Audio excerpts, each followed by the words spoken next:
Et salut à toi, j'espère que tu vas bien. Aujourd'hui, on se retrouve dans un nouvel épisode du podcast Nourris ta santé. Et aujourd'hui, on va parler de la psychologie un petit peu des craquages et un petit peu plus comprendre en fait qu'est-ce que c'est que les craquages et comment justement réagir quand on subit des craquages et évidemment comment faire pour prévenir ces craquages. Et j'avais pas envie en fait de donner une liste de courses dans cet épisode, de juste donner un peu des tips à droite à gauche et qui n'ont pas vraiment de lien entre eux. Ce qui me paraît plus intéressant en fait, c'est un petit peu plus de suivre plusieurs étapes en quelque sorte pour justement avoir les outils nécessaires pour réagir face à ces craquages. Alors j'aime pas le terme craquage, mais je l'utilise dans cet épisode pour que ça soit clair et pour éviter à chaque fois de dire une phrase super longue pour dire la même chose. Mais voilà, de donner un petit peu des étapes pour que tu puisses agir concrètement et pas juste donner 40 000 trucs et au final que tu mettes rien en place. Là au moins, tu as les étapes, tu fais une chose à la fois, tu as des résultats et c'est ça qu'on veut. Donc première étape, c'est déjà de prendre un pas en arrière par rapport à ce qui t'arrive. C'est-à-dire que quand tu craques, il faut... alors oui, peut-être que tu as craqué, peut-être que tu as déjà mangé, j'en sais rien, ton paquet de chocolat ou je ne sais quoi, mais avant de t'effondrer psychologiquement, ce qu'il faut faire, et il faut prendre l'habitude de le faire, c'est de toujours prendre du recul sur la situation. C'est-à-dire, au lieu d'être en panique, de dire je vais prendre du poids, je vais prendre 10 kilos, c'est la fin de ma vie, ça y est, je m'en veux, je culpabilise, machin. Avant de te dire tout ça, il faut aussi que tu prennes du recul, que tu oublies un petit peu ces pensées-là. Bon, c'est très facile à dire et très dur à faire, je le sais très bien, mais on va dire, c'est l'idée de l'étape. Et en prenant du recul, en fait, c'est juste déjà dans un premier temps d'observer la situation. Parce que généralement, quand on est en plein dans un craquage et qu'on finit le craquage, on est tellement absorbé dans ce qui se passe et on est tellement, je sais pas, on est tellement frustré, en colère, peu importe les émotions, que on n'arrive pas en fait à voir un petit peu ce qui se passe autour. Et généralement, peut-être que le craquage, oui, on le subit, mais déjà on comprend même pas pourquoi en fait on l'a fait. Alors que parfois la raison est très simple. Et ce qui est assez hallucinant, c'est que quand on commence à prendre du recul sur ces situations-là, on se rend compte en fait que les raisons sont très claires. C'est-à-dire que il suffit juste de prendre du recul et normalement tu vas directement comprendre pourquoi est-ce que tu craques.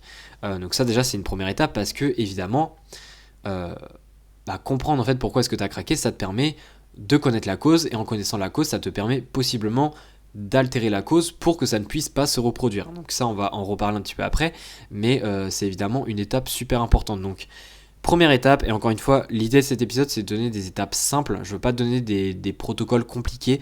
Au final, pour la plupart des craquages, ce qu'on appelle craquage, c'est des choses très simples qu'il faut mettre en place pour justement les éviter, pour justement les diminuer et les comprendre, évidemment. Donc voilà, c'est juste pour te prévenir que je ne vais pas te donner des choses compliquées, mais plutôt des choses qui sont assez simples à mettre en place pour justement que tu puisses avoir vraiment des bénéfices à travers ça. Donc première étape, c'est au lieu de paniquer, d'être en colère ou je ne sais quoi, c'est de prendre une bonne inspiration, d'expiration et une expiration, et après de prendre du recul sur la situation, de te poser la question de qu'est-ce qui se passe, pourquoi j'ai fait ça, quelle a été ma journée, pourquoi j'ai choisi cet aliment-là, un petit peu de te poser des questions. Et en fait, ce qui est intéressant ici, c'est que même si tu as des questions où tu n'as pas de réponse, eh ben c'est pas grave. Parce qu'en te posant ces questions-là, en fait, et même si t'as pas de réponse, tu vas les garder dans ta tête. Et peut-être qu'avec les étapes suivantes, tu vas avoir la réponse par la suite. Ou alors, dans tous les cas, tu auras déjà la question en tête. Et ça, c'est intéressant pour justement être un petit peu plus alerté à ce que tu fais. Et ça, c'est justement une habitude qui est très importante. Cet aspect d'être conscient en fait de tes actions et autres, c'est quelque chose qui est très important à développer chez soi pour justement ces idées d'éviter en fait de craquer enfin voilà, c'est à dire que plus tu te connais et plus normalement tu es en mesure de gérer les craquages. Alors c'est beaucoup plus compliqué que ça, mais c'est quand même une règle générale qui est assez vraie pour ce genre de choses. Donc la deuxième étape, c'est en fait d'attendre et de faire quelque chose, mais là plus précisément, alors la première étape c'était vraiment quand la chose t'arrive, donc c'est-à-dire tu as un craquage, etc., tu prends du recul, mais cette étape aussi de prendre du recul peut aussi être mise en place, et je te conseille de la mettre en place, quand tu sens que tu vas faire un craquage. C'est-à-dire qu'il y a toujours des situations où tu sens un petit peu le truc arriver, tu te dis ok, là c'est sûr je vais vouloir aller manger un truc, etc., pour je ne sais quelle raison. Et quand on va dire, tu expérimentes cette pensée-là, de directement prendre du recul et déjà de te poser la question de pourquoi en fait tu expérimentes ça et pourquoi tu sens que tu vas craquer. Imaginons peut-être que c'est parce que tu n'as pas mangé depuis super longtemps, peut-être que c'est parce que tu vas arriver dans un lieu où il y a plein de friandises ou je ne sais quoi. Voilà, de prendre du recul encore une fois et de comprendre la situation, d'analyser la situation, on pourrait même dire, pour justement connaître un petit peu les raisons, les pourquoi, et pour être plus attentif à ce qui se passe autour de toi, mais aussi dans ta tête. Parce que, évidemment, les craquages, ça vient déjà dans ta tête, c'est-à-dire que tu as des pensées qui te font amener vers les aliments qui vont te faire, on va dire, craquer. Mais la seconde étape vraiment c'est quand en fait tu es à ce stade de j'ai pas encore craqué mais je suis déjà conscient qu'il va y avoir un truc, c'est de faire quelque chose d'autre. Et ça c'est super important, c'est-à-dire que si par exemple tu rentres chez toi et que tu vas pas manger depuis longtemps et que tu sens que tu vas manger de ouf, etc. Bon, évidemment, dans ce cas-là, il y a plusieurs options. Il y a l'option de prendre une petite collation et après d'aller prendre un vrai repas un petit peu plus tard pour éviter de manger de ouf d'un coup. Mais imaginons que c'est un autre scénario, eh bien peut-être que la solution c'est juste de faire autre chose. Et ça c'est quelque chose qu'on oublie, parce que généralement quand on analyse la situation, on a tendance à très vite penser, mais à pas t'arrêter de penser à ça. Et le problème c'est que plus tu penses à un craquage, en te posant des questions, etc., et plus tu as de chances quand même de faire le craquage, même si au final tu analyses la situation et que tu essayes de prévenir de base le craquage.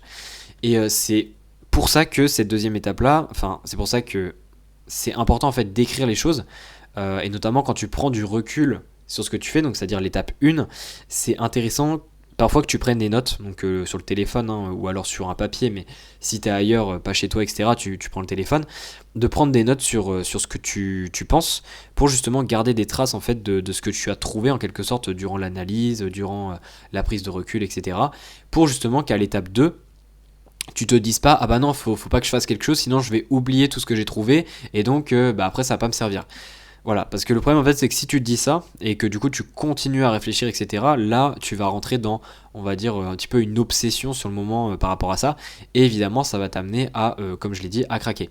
Donc prendre des notes c'est super important pour ce genre de situation, ou du moins dans les premières fois, parce qu'en fait tu vas vite te rendre compte que quand on a des petites envies de craquage, c'est généralement tout le temps les mêmes raisons, et à un moment donné tu le connais, tu le sais, donc t'as plus besoin de prendre des notes, t'as juste à agir comme tu agis d'habitude pour éviter que ça se produise. Mais dans un premier temps, c'est effectivement important de prendre des notes, et en prenant ces notes-là, tu peux justement te permettre de faire autre chose par la suite, ce qui va te permettre de ne pas faire le craquage, puisque en faisant autre chose, en, on va dire, occupant ton cerveau d'une autre manière, ou alors aussi ton corps, etc., selon ce que tu fais, eh bien ça va te permettre d'éviter de craquer.